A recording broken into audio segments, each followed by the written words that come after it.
Ми е тешко кога зборам на оваа тема и покрај тоа што помина 2-13 години. Во таа приказна мислам дека сите си сносат свој дел од кривицата.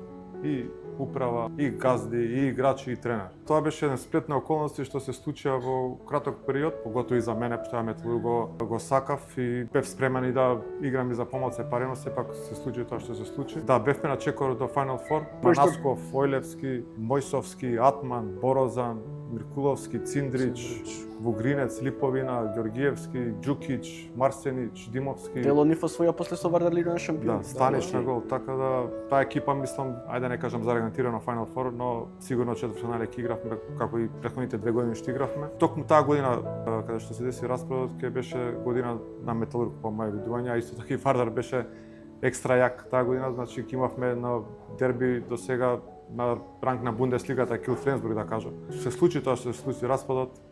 Кој е крив, некој помалку, некој повеќе, дали играчите, дали тренерот, дали управата. Сепак секој си сноси свој дел во таа приказна, како кривец. Почнува се финансиски се должеа, 3-4 плати се должеа, па така продолжи наредна почетокот на новата сезона, или почиња негде почеток на август, септември, се одигра мислам некоја кола и веќе почнува нетрпението помеѓу играчи, управа, тренер.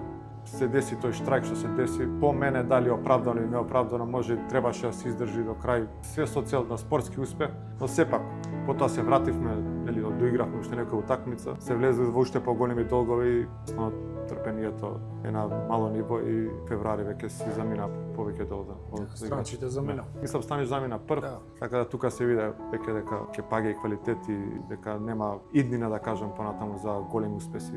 Па финансиите беа пресудни, да. Доколку имаше финансии, ќе беше све како што треба. Дали Черва не застана позади нас, дали газдата застана позади, не застана позади играчите. Тоа беше еден зачаран круг што и мене не ми е јасно 100% да кажам тоа и тоа се деси, тој е кривец од 100%. Како што кажав, има повеќе кривици од сите страни, и играчи, и тренер, и управа, и газда, и неизбежно беше таа ситуација да се распадне Металург, нажалост.